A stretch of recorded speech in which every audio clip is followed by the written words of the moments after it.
I'm Dave Greenwood, and this is Overcoming Distractions. If you are an adult with ADHD, a busy professional, an entrepreneur, a high achiever, or just need some strategies to navigate your adult ADHD, you're in the right place. Who am I? I'm an entrepreneur with ADHD and the author of 2 books, Overcoming Distractions and Overcoming Burnout. I coach and mentor people just like you, and together we navigate the ups and downs of adult ADHD. From getting out of our own way to helping people just like you thrive in the workplace. That's what I do. Want more info on working with me? Hit overcomingdistractions.com. Ready? Let's get to today's podcast. All right, everybody, we're back. It's Overcoming Distractions. If you are that busy professional with ADHD, you have absolutely landed in the right place. If you're new, thank you for coming. If you're an old listener, thank you again for hitting that download button. Always appreciated. Real quick, you know me. I am an entrepreneur with ADHD. I have served executive positions. I've had to not only get my own work done, but manage other people along with my ADHD. So if you need somebody to help you do some problem solving, get some business and life and other things back on track, just hit my website, overcomingdistractions.com.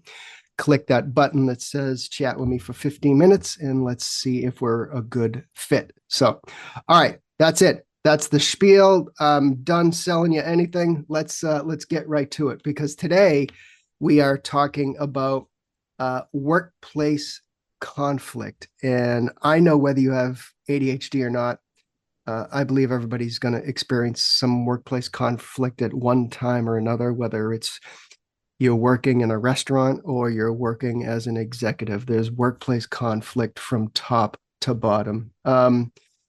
I just think maybe those of us with ADHD might experience this a little more. And I think you know what I'm talking about. Maybe it's our working habits. Maybe it's our emotions that get the best of us.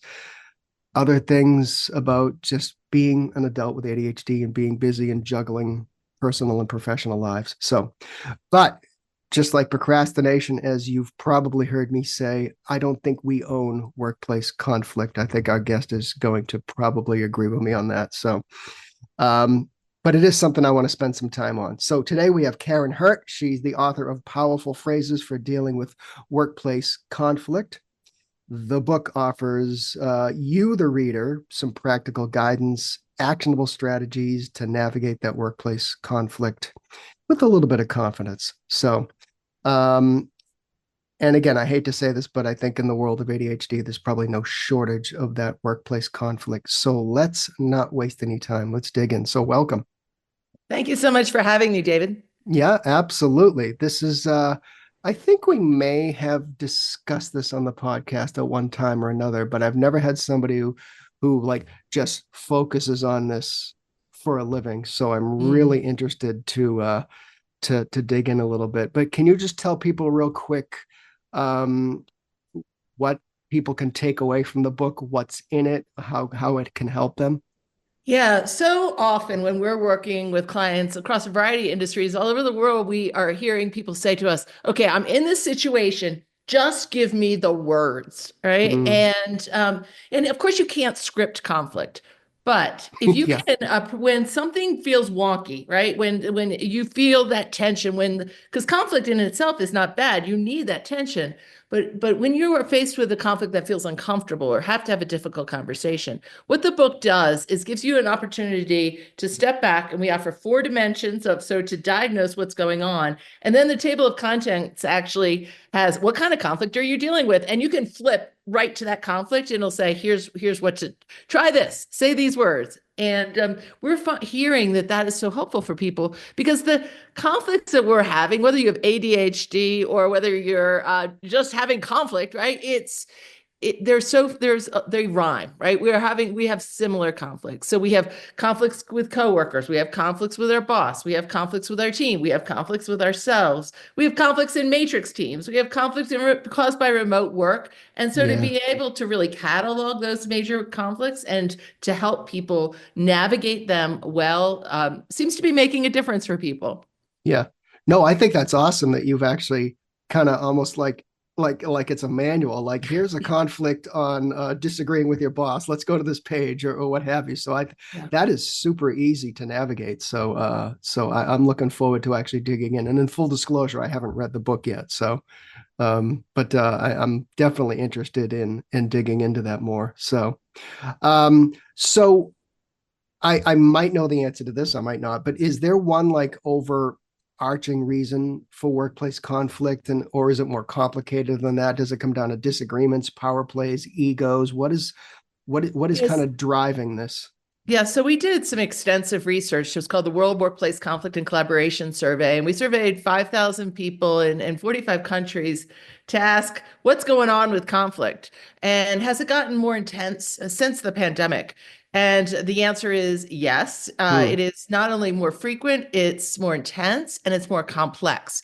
So 70% said they are dealing with the same more significantly more conflict than they had than just a couple of years ago.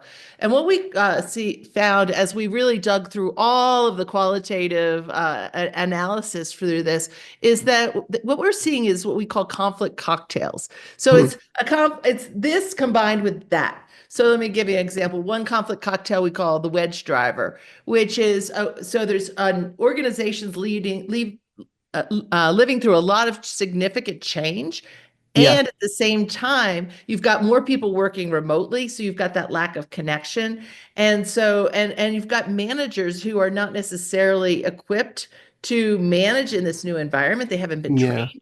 And that is creating all kinds of conflict. Or we have one called the blown fuse, which is where you've got tired workers because of staffing shortages, and Yeah. you've got exhausted customers for all the reasons we're all exhausted, right? Lingering mental health challenges from the pandemic, all the stuff that's happening in the Right. world. Yeah. So people are on edge. And so then they go in and then they're like asked to tip creep, right? So, hey, would you like to Hmm. tip for buying this pair of shoes, right? Like, all this Yeah. stuff. And it's just like, right? And Yeah. everybody's tired. So that's what we're seeing, the dynamics that are really they're more nuanced conflicts that we so that's why it's so important now to even more than ever to really take a step back and say what is actually happening here and then Yeah. dive in. You bring up a good point, and I know I've talked to certain people about this as well. We hear all about like change management and everything else, but that's not an easy thing for some people to go through, especially if it's not like handled properly, right? I mean, I've seen companies that have like bought other companies or merged or different things, and it's a complete train wreck, right? For Yeah. for in some cases, and then that obviously is going to fuel some type of conflict, correct? Yeah, so I think what you're talking, where that train wreck often comes from is lack of clarity. So we talk Yeah, about four dimensions of conflict or productive collaboration. Connection, are we connected as human beings, which could also happen in that merger or acquisition? yeah, Clarity, do we have a shared understanding of success? Curiosity, are we genuinely interested in one another's perspectives and what's possible? And commitment, do we have a shared agreement? And what I see when organizations are coming together, or there's a merger, or acquisition, or a venture capitalist buyout, which we deal with all of that with our clients, right? right. Often it's that connection and clarity that are the biggest places to start. So, do we know one another as human beings? And because Yeah, it's harder to have unproductive conflict if you actually care about the person. yeah, And then clarity, what is the new way we're doing? What are our most important priorities? How do we do things around here in this new merged organization? And really making that clear. It's been interesting. We've been getting a lot of more than before. So we've been at this for a long time. hmm And more than before, we're getting calls from CEOs. And the sentence goes something like this: Can you teach them to have more couth? right? And I'm like, well, what does couth mean? And like, can you just come in and tell my people how to dress and how to Mhm. act and what to say? And I'm like, no, I can't, No, because I can't make that decision for you, right? So what I can help you figure out what your priorities but I are with would think that. initially you start to see some of the problems, right? If somebody says something like that. Yeah. So I said, I can help you create better clarity. I can help you build a communication plan, but how you want your people to dress when they show up at a board meeting is different in Yeah, different cultures and right. So but people I think are afraid to say, so they shy away from because they should know. Karen, they yeah, should know how not to wear a hoodie to the board meeting. yeah. Okay. And I'm like, I'm with you. They should know. But if you haven't told them, the question is, do they know? Yeah, yeah, no, that's true. You bring up a very important word, especially in the ADHD community when it comes to like demanding careers, busy professionals, is clarity, Yeah. because we do not like a lack of clarity. We might not even know we have a lack of clarity, and it's something that we work on a lot in terms of because that fuels all kinds of things. Like you say, conflict, it fuels procrastination, and it fuels all different things. So it's interesting to hear you say that clarity is a big piece of your work, right? Yeah, and I will tell you so we have the reason I'm wearing this goat whisperer t-shirt, we have 12 greatest of all time powerful phrases for dealing with workplace conflict. Because I'm sure you're curious why in the world is she wearing this goat whisperer t-shirt? But I will tell you, one of them is what we call a check for understanding. And that is where Mhm. you say, so you hear something and then you say, so what I hear you saying is this, and then paraphrase it back. Do I have that right? Mhm. And in the ADHD community, I think there's probably no more powerful phrase than that, right? When you're Right. talking about clarity, because we're moving fast, right? Like we're distracted. There's a lot of things going on. Our mind is processing a million things all at once, and so to be able to say, "Is this what? Am I hearing what I think I'm hearing?" Can save you a lot of time. I have one. It's interesting how you have. I'm sure you have this too. You have probably like your super followers, right? The people who are listening to every podcast episode that you Yeah, have. right. Yeah. Yeah. And we have that. We have that too on our blog. And Yeah. there's a woman with ADHD who reached out to me in 2014 with Hmm. when she read one of the blog posts. And since Yeah. then, she reads all the time. She's read all our books. She's brought us in to do work at her company, right? She's just Wow. one person and I believe part of it is because she finds it really helpful. And she's also neurodivergent, right? So Yeah. she's got both of those things going on. And she said, what I find is what you do is you break down communication and you tell me exactly how to, words to say, things to rephrase, processes, tactical tools. Yeah. And one of her favorites is check for understanding because of all Yeah. that. And she said, because a lot of times I'm saving myself time. So my boss comes to me and gives me this project, and my brain immediately goes, boom, thinks of all the possibilities for this project. But now I stop and say, I see this project that you're saying taking about 20 hours. Do I have that right? And she's Yeah. like, sometimes my boss goes, oh, no, no, no. Mhm. 1 hour. You got Yeah. 1 hour. That's all this should take, right? But So let's, but yeah. that is just a massive piece, because I can't tell you how many people that have come to me and they need to kind of figure some things out. They're having real challenges in the workplace. They have an ADHD brain, um, and one of the things is they will again go to like a meeting with coworkers or a boss or a client, and then they go back and their ADHD brain didn't get half of what was going Right. on. And now they're not only in an internal conflict, but now they're in a conflict because they have to go back and ask for that Yes. clarity. And Yes. sometimes they're embarrassed, and sometimes they wait, which leads to procrastination, and which leads to even more conflict because then they Yes. didn't do their job. Yes. Yeah. Yes. So that leads to me to a question where I don't know if you guys research this, but where do you see the most conflict? Is it between employees? Is it between leadership and employee, or employee to employee? Where do you see the most conflict? So that's two places. One is conflict with your manager. Yeah. A lot of times the conflict with the manager is really conflict with the organization. Dr. Ralph Kilman, he is I asked him when we interviewed him as we were writing the book, I said, can I call you the grandfather of workplace conflict? And he said, yes, that's appropriate. So he's been at this a really long time and Yeah. studying it for probably 40 years. And one of the things that he really says and emphasizes, which I agree with, is you cannot solve organizational conflict with team building. Right. So if our incentive structures are setting you and me up, David, to compete, right? Or we're going to put us, or our boss is going to stack rank us at the end of the year. And one of us is going to be rated exceptional and the other one's going to be rated, but we only get one exceptional. Well, that system is going to cause conflict between you and me if we're both high performers, Yeah. right? And it's going to create competition. So some of what was labeled as a conflict with my boss, I think, is also really conflict with the organizational bad systems and processes. But the other that we see a lot is conflict in matrix organizations. So one of the conflict cocktails that we talk about is when you've got accountability without empowerment. So you're being held accountable to fix something, but you also need, support from all these other people in other departments. Yes. And Yeah. they may have competing priorities. So your most important thing is not their most important thing, and you can't get what you need done. And is that the same as, I had a phrase and I don't know where I got it. I think I got it from a business coach I had years ago when I was an executive, because I was managing, 8 other people in my department.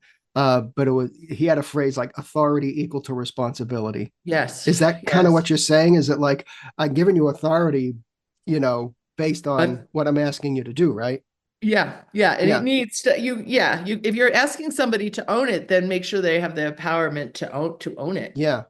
Right. And I don't think I hear a lot of people that I've worked with that don't have that, or they get questioned, or a boss or a manager will come in and they'll change everything up, and they'll change exactly what they asked that person to do. Yes, yes. Yeah, and that's a tough position to Yeah. be in. So, um, I'm pretty sure I know the answer to this, but um, in your research, did you uncover any type of trends that linked workplace conflict to burnout, people Yes, experiencing burnout? yes.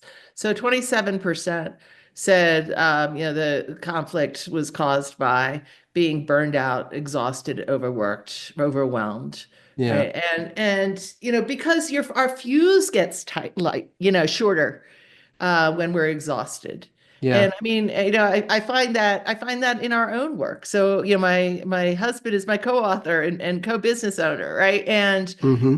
we have conflict all day long because I have, right? And we still gotta be in a good marriage. And Yeah, part of it is because our roles are different. And so I'm the vision, the marketing, the out, like, let's move fast, let's do this. And he's like, let's get it right. Operations, right? Let's make sure that we can execute flawlessly on this. Don't take off more than we can. And in that is constant conflict. And so that's why, and then when we're tired, that makes it even harder. And so yeah, that's why, you really do have to have some ways that you're going to talk about things and paying attention to not just what you're saying, but the look on your face and your yeah. tone, and all of that matters as well. Right. Because I think burnout, and we talk about this a lot here as well, is that I think burnout is far more complicated than social media or these quick little posts that people splash up will is there, because we always think about, oh, it's overwork or you're not taking breaks, but there are so many other like contributing factors to people being stressed out in the workplace and then putting up with it for so long, right? Yeah. Yeah. Yeah. So, um, any myths that you uncovered about workplace conflict? Yeah. So, one of the things that we talk about this in the book, I talk about myths, and one is always use an I statement. And Hmm. there, and this is one of the, I mean, this has been taught. I learned this in college, and I was in college a very long time ago, right? And You and me both. and I mean the sentiment behind that is wise because you want to own your feelings. It's opposed to saying you, But you could also have a statement that starts with I that is terrible. I think you're a jerk, right? Yeah. Is an I statement. And so I statements can be a good way to think about it, but also you have to think about the other thing. The other is the sandwich technique for Mm. feedback. And sandwich technique is old as well. Tell me something Yeah. good, tell me what you really want to say, and tell me something good. And a lot of times when we go into organizations, people have been trained to do that. Well, the problem with that is it is not direct enough. And so you can say, oh, so imagine David, my husband, is here, and I say, hey, David, I want to really thank you for preparing for this Vietnam Courageous Leadership Tour. Like you've really worked hard on it. The decks look great. I'm so excited. Thank you for working so hard. But your leadership is derailing our company. Mm. But you're kind of hot. Now, right? Like, what is he going to take away from that? Probably I don't know. that I'm knowing I'm him, I'm gonna get confused. right? And he'll probably going to say, "Oh, I'm hot. Thank you so much," right? And totally miss like what the heck is going on with his leadership that's really now his leadership is not derailing our company. But like what, we get confused. And we're Yeah. believers about giving people the positive things and the constructive things, but not necessarily in the same sentence. So if you're trying to get somebody's attention about something, have one conversation at a time. Now, the difference, now, if somebody comes to you and says, so if you came, okay, if I came to you and said, hey, David, do you have any advice for me on next time I'm on a podcast like yours? That would be perfectly appropriate for you to say, Karin, one thing I thought was really good about it was this. And one thing I would suggest for next time is that, because I've Yeah. initiated the conversation, right? And that's a Hmm. that's a that's a couth way to do that. But if you had to really give feedback to somebody on your team who's coming in late consistently, you're better off saying, "Hey, I want to have a conversation about this. You've been coming in late consistently. Here's the pattern. What can you do to fix this?" Yeah. Right? That's a more direct conversation before telling them all the great other things that they're doing well. Right. I know entire books have been written about psychological safety. I know some people have uh, heard the phrase. Maybe the company brought somebody in for a lunch and learn real quick, and then they just went through it. Okay, but um, is that something you guys work on as well? Because as you say, there is healthy conflict, right? And Yeah. people need to learn how to maybe use conflict in the positive. Is that Yeah. an accurate statement? 100%. And we're one of those people who've written an entire book on psychological safety. Well, there And you go. We'll have to yeah, look for that. yeah. So our book on that is called Courageous Cultures: How to Build Teams of Micro Innovators, Problem Solvers, and Customer Advocates. And we Cool. talk about, and Dr. Amy Edmondson, who is the pioneer Yeah. of psychological safety, Right. wrote the foreword to that book. So we've been digging into this a lot too. And part of it is, psychological safety is a piece of it. Right? You have to make it safe. If you've got, toxic, courage-crushing behaviors like shame, blame, and intimidation going on, you're not going to have people dealing with conflict productively. You're not going to have new ideas. You're going to, people just get, holding on, getting through their day. So that's really table stakes. But also, psychological safety is important, but it's not enough. You also need to have clarity about where you're going and these other elements, curiosity to foster collaboration. Yeah. In your experience going into companies and working with them, are they conscious of psychological safety, or is there um, a lot of education that needs to happen, say in various size companies? What I find is that there is awareness of psychological safety, and then there's a range of how important they think it actually is. And Yeah. here's the dynamic that I've noticed the most about this is so we deal a lot with senior executives, right? And when we're dealing with senior executives, now not everybody, but we have noticed a pattern with some where they're so good about creating psychological safety at the front line. So if they walk into the factory, they're going to say the right things. They're going to make it good. They're very careful. They got a comps team behind them, make Yeah. wordsmithing things to make sure that everything is good and messages are great. But when they shut the door with their direct report team, They're like, Hmm. well, these guys get the big bucks. I can just say, I can tell them what the F are you doing here? And that idea is Yeah. never going to work. And they do Right. all the things that they would never do at the front line. And here's the thing, then I hear it from those direct reports, right? Because those executives are human beings too, Right. right? Right. And then you can see the trickle down. So then those folks go and they shut the door with their direct reports. And they're like, now we're not going to let this happen to the front line, but here, just between us, behind closed doors, F this, F that, blah, blah, blah, get it Yeah. together. Yeah. Right? Then it goes down a level. And by the Yeah. time you get through it, it got to the front line. Right. So that's why I think we have to be careful in every relationship. And it seems that the tighter the relationship, the less we work at our communication because Yeah. we assume that it's okay. We can just speak. But you really do. Like, it was interesting. The other day I was moving really, really fast. I had a lot going on. David came to me, my husband came to me. He's like something I said, oh, that's never going to work. And he says, haven't you written a book on this? Like, don't you know better? Right. And I would never, ever say that to another member of our team. Right. I Right. would be careful. Yeah. So, My old boss years ago, and it was almost a joke, because we had a really good relationship, but you would go down to his office and bring something up, and we'd talk, and then he would say, "Thanks for stopping by." And it was like, yeah, yeah, I'm busy, right. whatever. But it was kind of a running gag at that point. We Yeah. all had a really good relationship, but he's like, yeah, Nice. thanks for stopping by. So yeah, that means I just need to go back to work. So Right. Right. so let's talk solutions, because I always want people to listen to the podcast and be able to walk away with Sure. some type of actionable items. But um, what is one of the first things that you feel people should consider if they are engaged in regular conflict? Because again, people come to me because they're having trouble navigating the workplace. I realize at some point very quickly, or we realize together, that because ADHDers blame ourselves for everything. But then Okay. we dig in a little bit and we realize, you know what? Some of the stuff isn't your fault. You're Yeah. working in maybe a chaotic Yeah. working environment. So what's Yeah. one of the first things you can advise people to do if they are continue to be engaged in this conflict? Yeah. So the first thing I would say is the first conflict conversation is the one you have with yourself. Because a Okay. lot of times what we found is people talk themselves out of having the conversation. And 21% of the people in our survey, when we asked them about a significant conflict that they had in the past, and if they had that same conflict again, what advice would they give their former self? And 21% said, I would talk about it or talk about it sooner.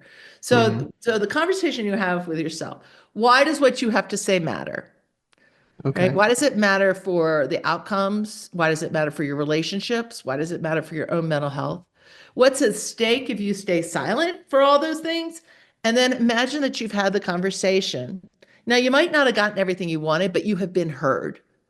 Like, how do you feel? And I've been asking that question of audiences all over the world, and I have people shout out the word. And I bet you can guess the word relieved, right? Yeah. Yeah, I feel relieved. Well, that's what I want. That's what I want for your listeners too, to have the courage to have the conversation and then to be relieved.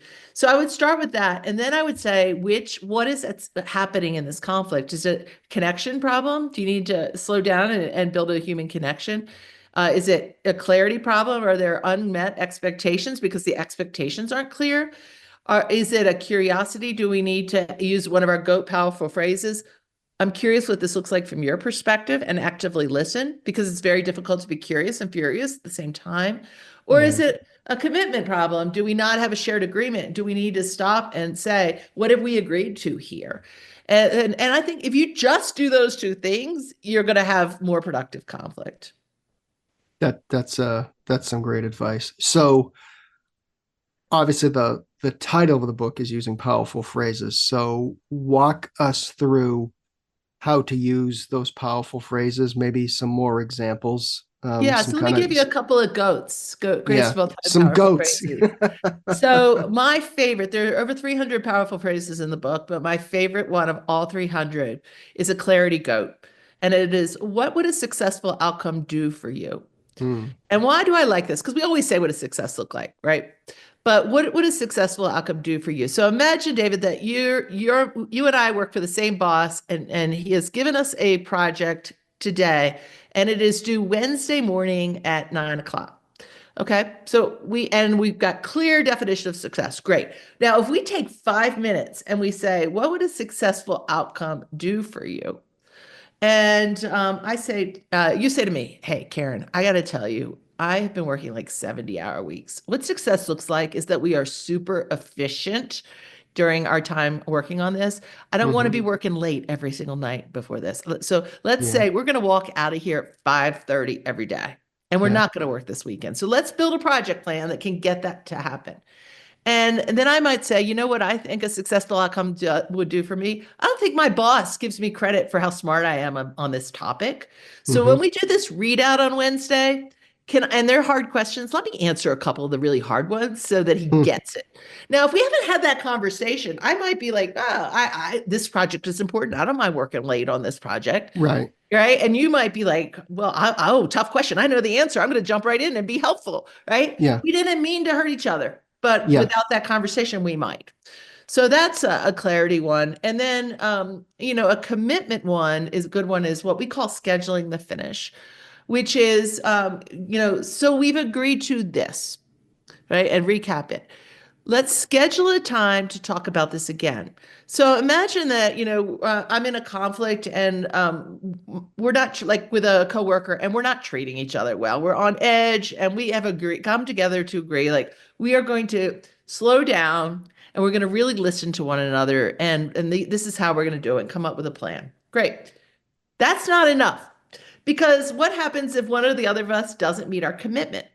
Yeah. So we say, okay, so why don't we schedule some time? What is it? It's April 4th now. Why don't we schedule some time for May 4th, where we're going to talk about how is this going of what we've agreed to. Now, if we're both looking at our calendar and we know that we're going to have this conversation again, Again. Yeah. we're more likely to do what we said we're going to do, right? Yeah. And if we don't do what we said we're going to do, neither one of us has to muster the courage to raise the conversation again because we've already scheduled time for it. If we do fix the problem, we don't have to remember to say thank you. We've already scheduled time for it. So Yeah. that is another way to really approach the conflict from a phrase perspective. And how, as we kind of wrap up, how do you recommend people deal with um, things that continue not to work, so to speak, where people are just Yeah. um, not coming together, not seeing eye to eye? Is there like a next level where people need to bring this to? Yeah, so there's two things. It really depends on what is actually going on. So if it's an accountability, like if you are the manager or you've got a coworker and the expectations are clear and they're clearly not meeting those expectations, the conversation needs to shift from what they're doing to the Hmm. pattern. Right. Okay. And so, somebody's coming in late and then you're having this conversation again and they're like, yeah, but this time my car broke down. You're like, here's the thing. We're Yeah. not going to talk about the specific incident Hmm. but what we're going to talk about is the pattern and it's always something, right? And Yeah. so I want to know how we can get to a point that you can be here reliably. And if you can't Yeah. be here reliably, then let's talk about that. Right. Yeah. And so you're escalating the conversation. So that's one thing. And then we have a whole chapter in when to quit a conflict because there, and questions to ask yourself, is this conflict destroying your mental health? Yeah. Is this conflict happening only with this in this one situation, but not in other areas of your life? Is this conflict taking a toll? Is this conflict causing you to show up as somebody that you don't like being around yourself? Yeah. Those are, Yeah, yeah. yeah. And then maybe it's time. Maybe it is it's time to quit the job, it's time to quit the relationship because that is destructive. And let's be real, like some conflicts can't be there are some psychopaths in the world, right? Oh, yeah. And yeah. And so, to know that just you do not have to suffer through that you have some level of agency in those situations. Yeah. And I think there's probably very multiple reasons for that. For example, somebody who's being asked to do something that may be against their values, or maybe they feel like Yes. they're being asked to do something that they feel is like beyond their ethics. than Yes. I know in the ADHD community. I don't know what it is about the ADHD brain, but we have a sense of morals about us. Mm-hmm. And Mm-hmm. when we find that we have that, what they call misalignment of values, um, we have a tough time like solving that. So Yeah. Yeah. yeah, yeah, and that's a good point. You've got to know when to cut loose, and as Tony Robbins says, burn the boats. Yeah. Yeah. Yeah, yeah. So cool. Where can people find you guys? I know you said you do some consulting, speaking, aside from the books. So where can people find you? Absolutely. Thank you so much. So I'm Karin Hurt, Karin, Hmm. and David Dye, and we are at letsgrowleaders.com. And if you go to our website, you can find all of our books, the keynote speaking, our leadership development programs, all of the things. So Cool. Awesome. Come back anytime. This is a continuing hot topic here about how we, those of us with ADHD, navigate the workplace. So thank you. oh, it's been absolutely my pleasure. Thank you so much, David. Awesome. Thanks.